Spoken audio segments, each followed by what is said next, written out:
It's the last untouched continent, a place where the ice never melts and secrets stay frozen in time. But what if I told you that beneath the miles of ancient ice, there's a history that you were never meant to know?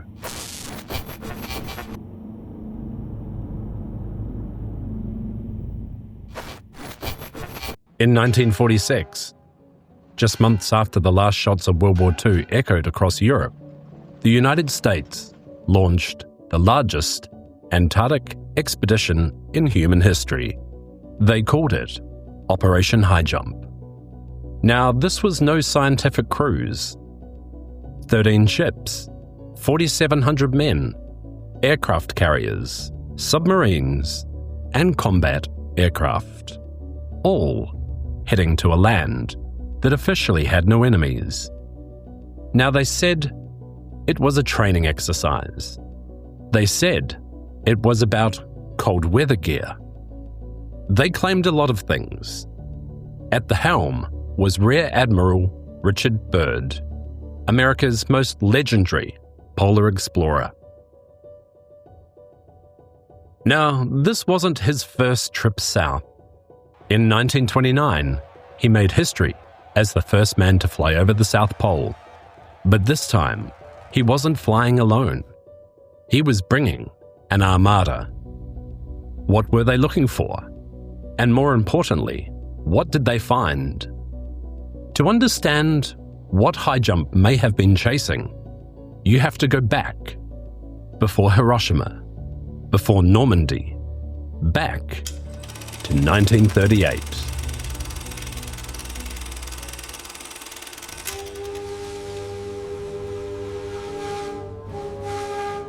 Now, this was a time when Hitler was sending ships south.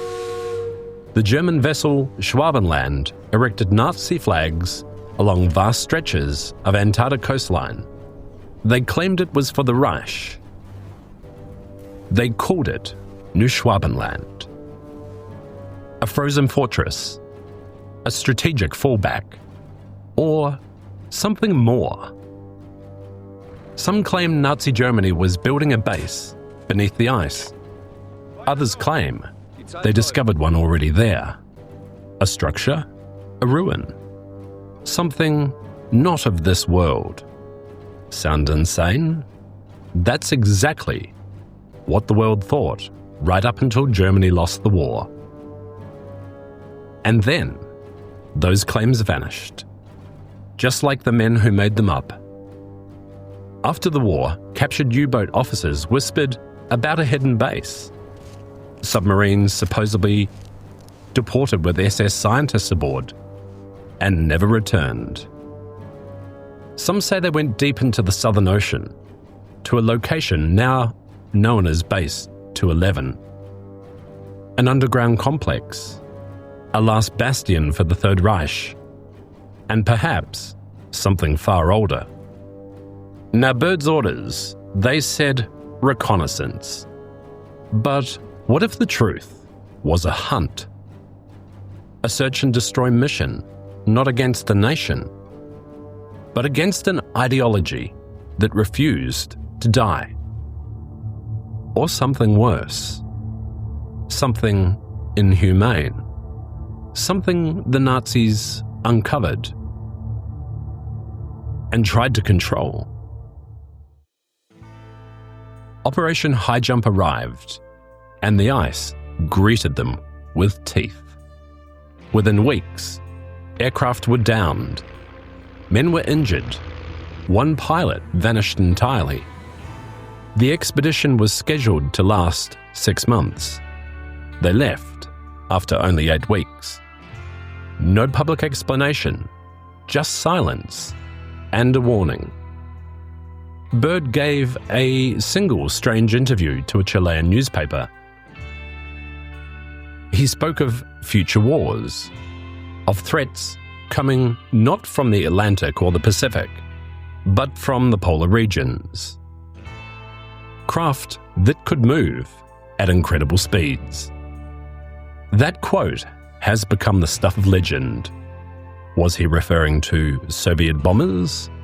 Or was he hinting at something he'd been ordered not to discuss? So what happened? Did Byrd's fleet face down Nazi remnants? Alien machines? A buried city older than time? Or was it all just frostbite and fiction? That's the danger here in Antarctica. Down here, the cold doesn't just freeze your breath. It preserves lies. It holds history hostage. And no one, not even the Admiral, got out unscathed. This is just the beginning, because the further we go south, the stranger it all becomes.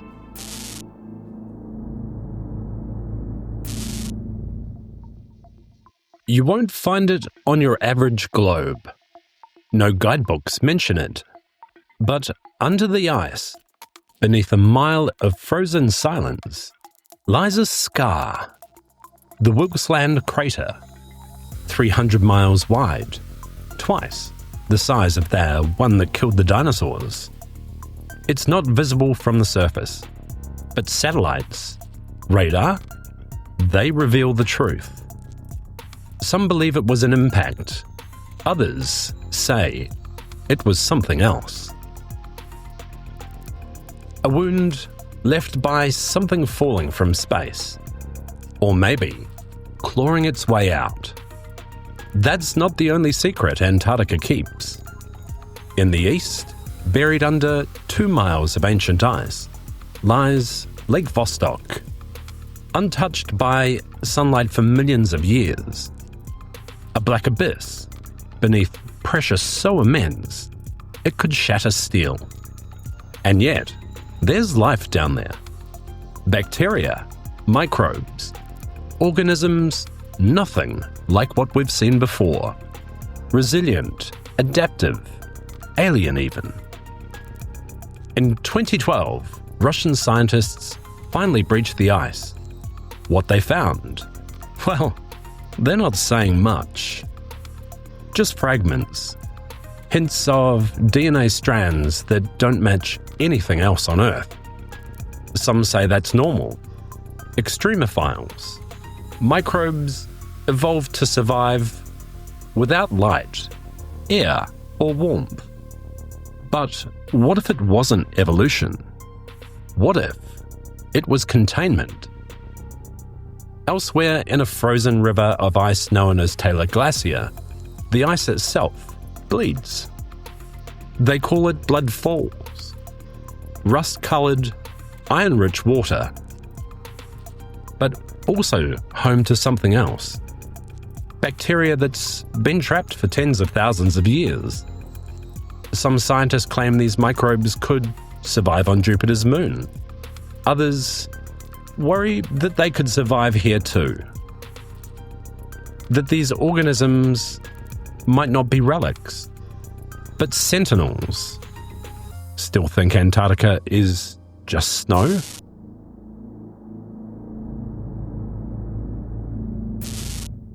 In 1984, a team researching the Allen Hills made a discovery that shook science. A small rock. Dark. Extremely ordinary. Until you look closer. They named it ALH 84001. A meteorite from Mars. Inside, strange structures, microscopic shapes that some called fossils. Proof perhaps of life beyond Earth, or something far more dangerous. Contamination. And then there's Anita. Anita was a high-altitude balloon experiment, scanning the ice for cosmic particles. But one day, something strange was detected. A particle rising up from beneath the ice. Impossible, you say? Well, physics certainly doesn't allow it. Some tried to explain it away. They tried to explain it as neutrinos, refractions, statistical errors. Other scientists didn't. They whispered of a mirror world, a place where physics runs backwards, where particles reverse and shadows walk the same ground, and where Antarctica is not a research station, but a veil, a fragile sheet of ice separating us from something else. And here's the question no one wants to answer. What if this place, this cold, forgotten cap at the bottom of the world, isn't just inhospitable? What if it's deliberately sealed? What if Antarctica isn't hiding from us, but hiding something from us? Whatever Byrd saw, whatever crashed, whatever lives beneath Lake Vostok, it all comes back to the same question. Why are we still not allowed in? And why does no one ever talk about what happened next? I've seen it in the old files. Every time something big slips, the silence gets louder. Like a vacuum. Like someone's sucking the truth right out of the air. In 1959, 12 nations signed a document unlike anything the world has ever seen. The Antarctic Treaty. On the surface, it sounded beautiful. No weapons, no war, no claims, no mining. A continent reserved for peace and science. But here's the part that bothers me. No civilians. No exploration. No independent research without approval. And absolutely no digging too deep. 98% of Antarctica is completely inaccessible. Well, legally at least. Officially, it's because of logistical danger. But that doesn't explain airspace restrictions, or why satellites have been known to blur parts of the ice out. It doesn't explain military logistics still in place, hidden beneath the word support. And why is it?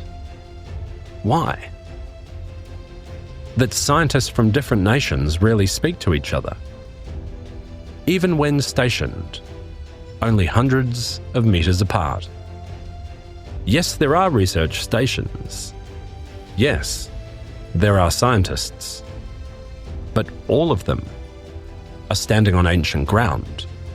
No permission to dig, because beneath those flags, something older waits. Every government knows it. They just don't want to be the one to wake it. We live on a planet crumbling into chaos. You really think a few rocks under the ice would cause worldwide panic? That it's useless? They're not just rocks. Look closely at the treaty again. No drilling past a certain depth. No flyovers without clearance.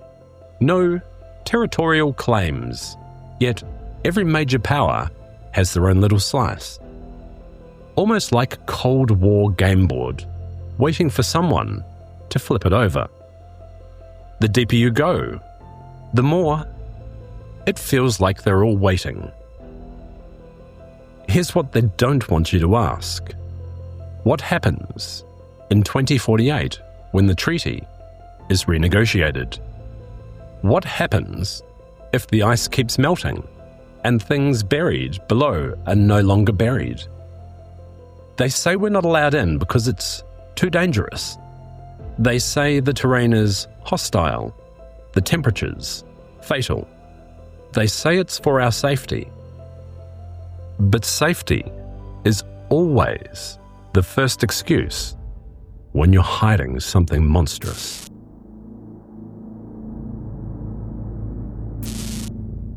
Let's go back to 1947, the final days of Operation Highjump.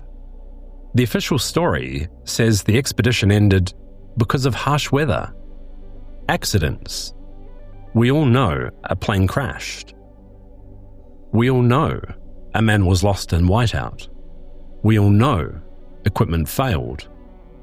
But off the record, something else was happening. Something no one would want to write down.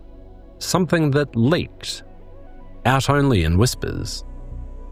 They say Byrd's plane encountered something in the sky. Not weather, not birds. Something metallic. A vessel that was silent, unfamiliar. One pilot reportedly described a silver disc that moved like no aircraft I've ever seen. Another refused to fly again after something sliced past him. He died a year later. Some say the craft were not built by men. Some say they weren't built at all. They were found and reactivated, possibly by the Nazis, possibly by something else entirely. There are unconfirmed reports that Byrd's team reached a region called Bunga Hill, a strange ice-free pocket surrounded by walls of glaciers. Inside, lakes that don't freeze, vegetation, moss clinging to ancient stones, and something else. Structures. The official report says the lakes are geothermal anomalies, but when you read between the lines, years later, Byrd retired, quiet, withdrawn, but his journals, at least the ones we're allowed to read, speak of dreams, recurring images of tunnels beneath the ice, light without a source, machines that hummed like living things, eyes that watched from cracks in the glaciers. One passage ends with a single sentence: "We should never have opened the door." They say the diary is fake, and maybe it is. But let me ask you this: why does every major power still maintain presence in the coldest, deadliest part of Earth, where nothing grows and no war can be fought? Why did Buzz Aldrin fly to the South Pole in 2016, then leave in an emergency evacuation? Why did someone post a tweet in his name with the words, "We are all in danger. It is evil itself"? He never admitted to writing the tweet. And the pyramid? Oh, that's just a natural formation. So they say.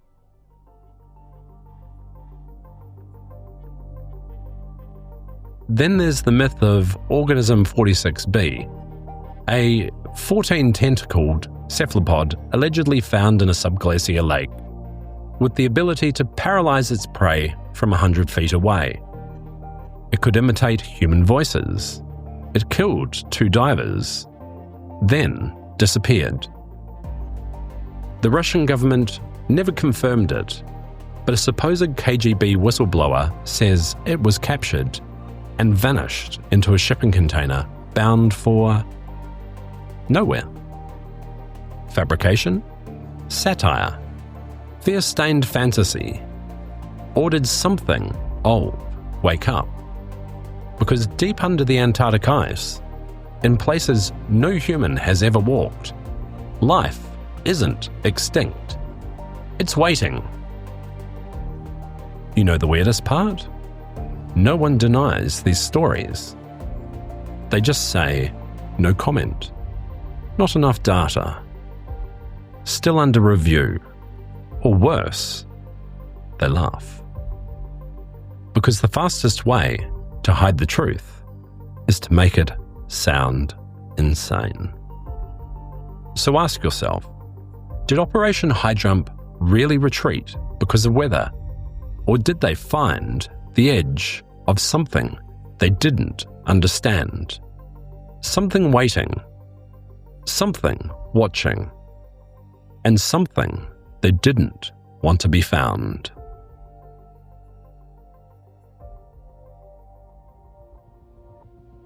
This transmission was never meant to be heard. But now that you've heard it, you'll never unhear it. This is Thinkavarium.